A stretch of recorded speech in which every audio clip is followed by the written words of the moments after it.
Vous savez que d'habitude, on commence avec un sujet qui me tient beaucoup à cœur, les caméras. Je vais vous faire un survol des choses que nous autres, Final Cut Montréal, on a trouvé tripantes. Il y en a des caméras NAB, il y en a beaucoup. Il y a énormément de technologies. Nous autres, on préfère vous parler des choses qui nous ont plu, des trucs dont on peut parler, des trucs qu'on a vus, qu'on a été capable de toucher.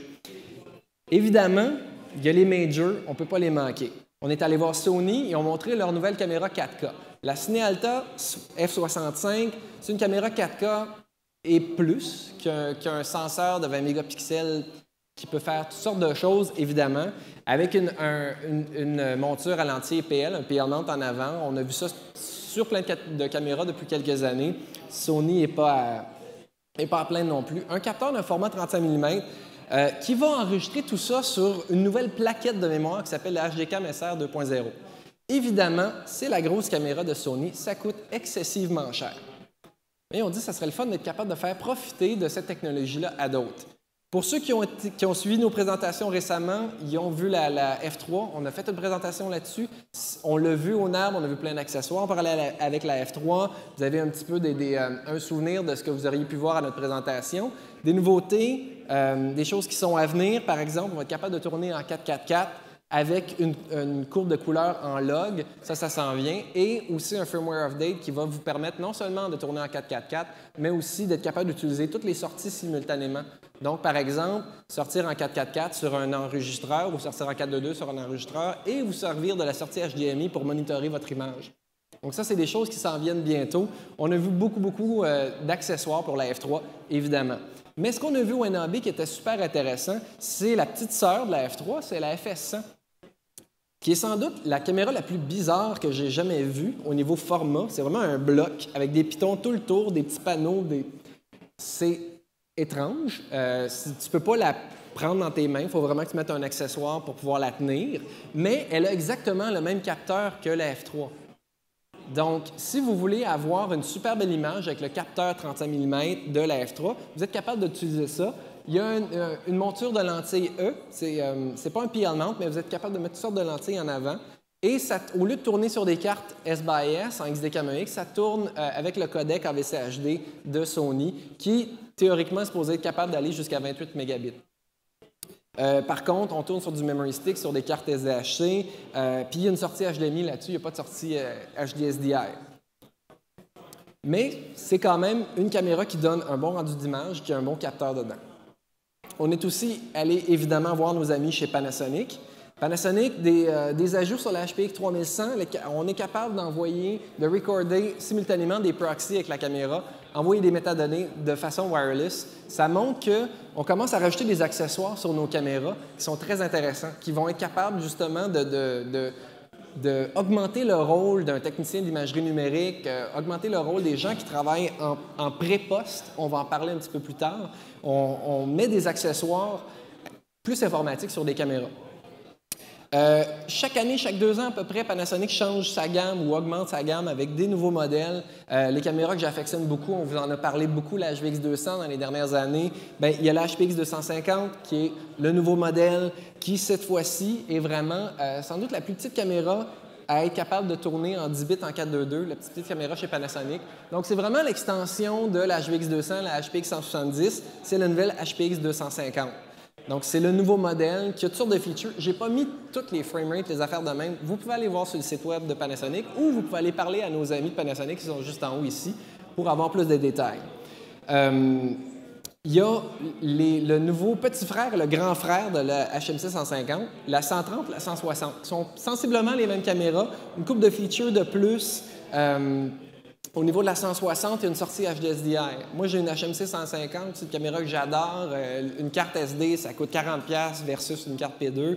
Puis du AVC HD, je trouvais que la qualité était bonne pour le genre de choses que j'ai faites.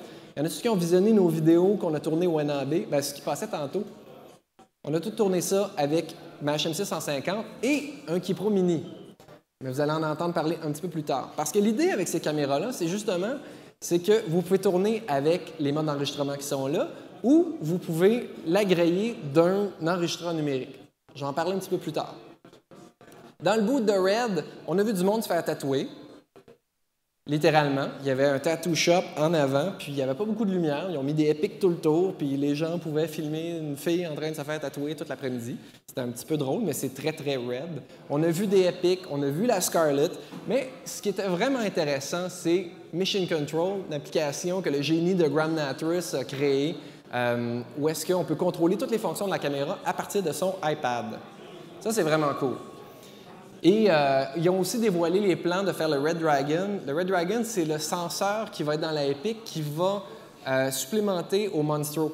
Donc, on a la Mysterium, le Mysterium X, le Monstro, qui est le senseur dans la Epic. Puis il va y avoir en 2012 le Red Dragon qui va être encore plus haute résolution. On va être capable d'envoyer sa Epic puis de changer le senseur, comme on peut le faire en ce moment avec une Red One si vous voulez passer du Mysterium au Mysterium X, pour ceux qui ne l'ont pas fait.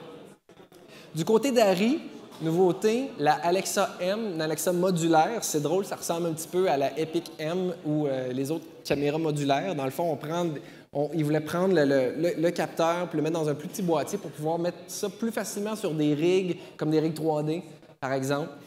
Et à l'opposé, la Alexa Studio, qui est un modèle beaucoup plus gros pour justement tous ceux qui travaillent en studio avec des espèces de gros trépieds que vous avez sans doute vus, qu'on peut quasiment s'asseoir puis le conduire comme une Zamboni.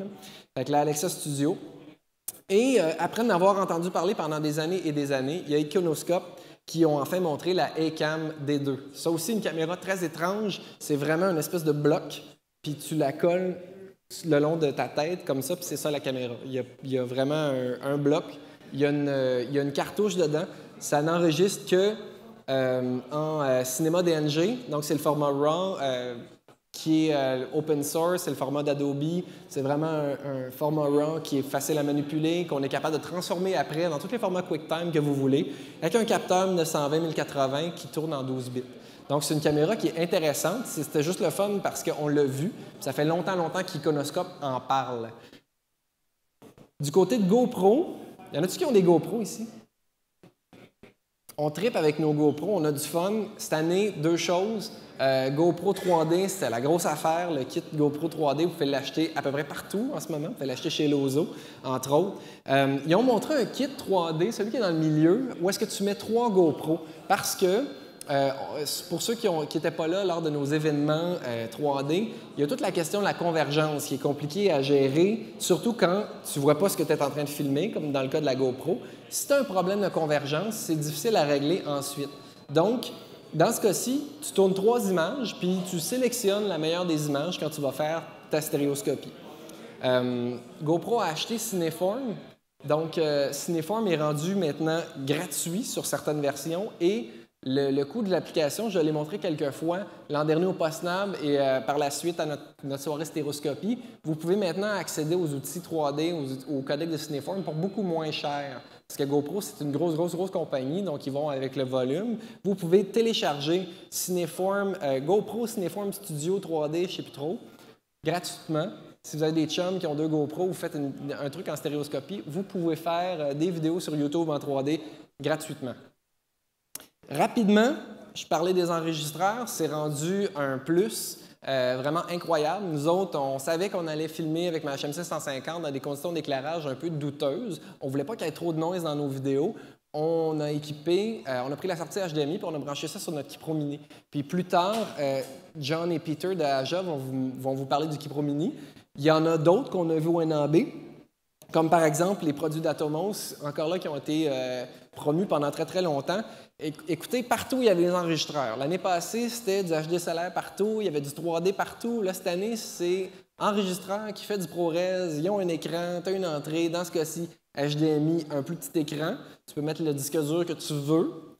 Et son grand frère, le Samurai, où est-ce qu'il y a une entrée HDSDI en plus, un écran un petit peu plus haute résolution. Donc, des produits comme ça, il y en a plein. Chez Fast Forward Video, il y a un truc qui s'appelle le Sidekick, qui peut aussi faire du uncompressed. C'est sûr que quand tu regardes ça à 220 mégabits, tu te dis, je ne sais pas quel genre de uncompressed que ça va être, mais supposément que tu peux mettre un disque SSD, ça va enregistrer en non compressé. Encore là, entrée HDSDI et HDMI. Même chose chez Convergent Design, ils font des produits comme ça depuis plusieurs années. Là, ils en ont montré un avec un écran, 2 entrées HDSDR, tu peux mettre 2 disques, c'est pour ça que ça s'appelle le Gemini. Et tu peux faire du ProRes Zone Compressed en 8 bits, en 10 bits. Tu peux faire du 444 avec celui-là. J'ai hâte de voir ça. Et un qu'on a trouvé très, très, très intéressant, c'est celui de Sound Device. Y a-t-il des preneurs de son dans la salle? Il n'y a pas de preneur de son. Bon, t'as Final Cut Montréal. Il y a un preneur de son? OK. Bien, Sound Device, c'est très connu pour faire du son. Tu mets du compact flash là-dedans, puis tu enregistres ton son pour faire du son en double système quand tu tournes dans le cinéma ou ailleurs. Bien, Sound Device ont lancé ce produit-là avec un écran qui te permet de non seulement enregistrer en ProRes, mais enregistrer aussi en QuickTime DNX HD si vous travaillez sur Avid. Si ça a la même qualité qu'on connaît de Sound Device, ça risque d'être un produit assez intéressant. Et tout ça, ça vous permet justement de passer outre la compression native de la caméra. Donc, si vous ne voulez pas tourner en VCHD ou vous ne voulez pas écraser ça en 8 bits, ou par exemple, vous avez une F3, puis vous pouvez enregistrer en 8 bits, en 35 mégabits, ou vous pouvez sortir en 422, en 10 bits, puis enregistrer ça sur un Keypro Mini ou une de ces bébelles-là.